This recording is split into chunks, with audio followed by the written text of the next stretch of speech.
Ay, buti na lang Thursday na at kapag day off din nang makapaglinis naman ng kwarto ko. Kasi feeling ko isang linggo na ako hindi naglilinis ng bahay.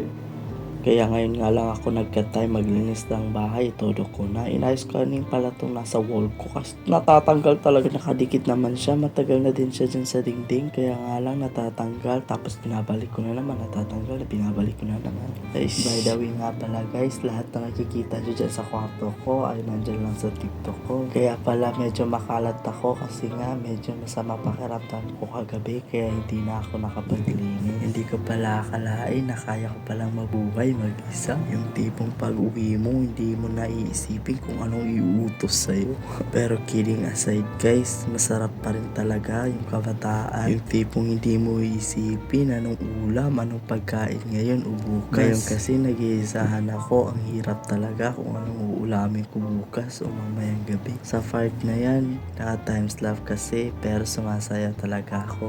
Ganun talaga ako pag naglilinis, dapat may music para ganahan. Kung gusto nyo may nakita kayong maganda dyan sa mga gamit ko, nandyan lang sa TikTok, baka naman. Ito pala yung mini vlog ko, try lang, baka naman. Kaya ngayon lang talaga ako nakapaglinis, nakapag-video kasi wala masyadong gagawin. Malaking tulong talaga yung online shop kasi yung lamesa at saka upuan ko, dyan ko lang nabili. Para sa iba, medyo masikip daw yung kwarto ko, pero sa akin, okay na yan sa akin.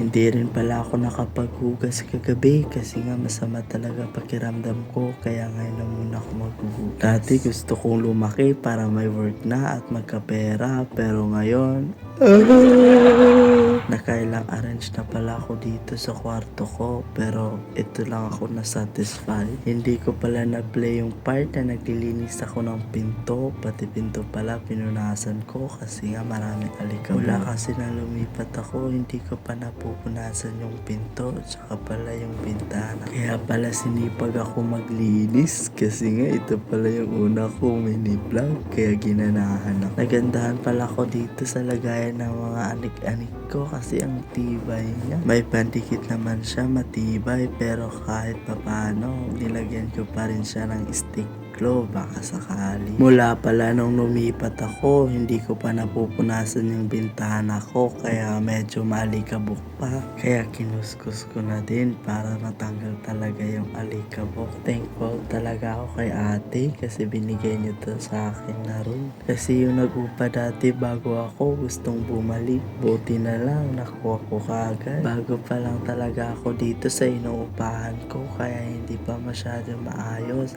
Marami kasing dapat na. Kaya shout out pala dyan sa baby ko. Binigyan niya ako mga gamit. Buti na lang, napaka-supportive niya. Sinuportahan niya ako dito sa mini vlog ko. Paano ba naman, pinupost niya rin ako na mag-mini vlog daw. Siyempre, trinay ko na rin, baka sakali. Mahirap talaga gumawa ng mga dokumentaryo o mag-video.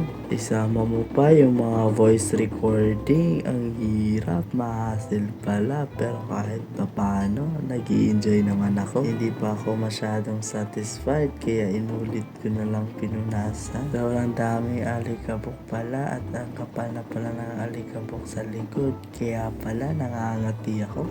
O siya guys, hanggang dito na lang. Salamat sa pakikinig at nanonood nyo. See you pala in my next mini vlog. Salamat! Bye bye!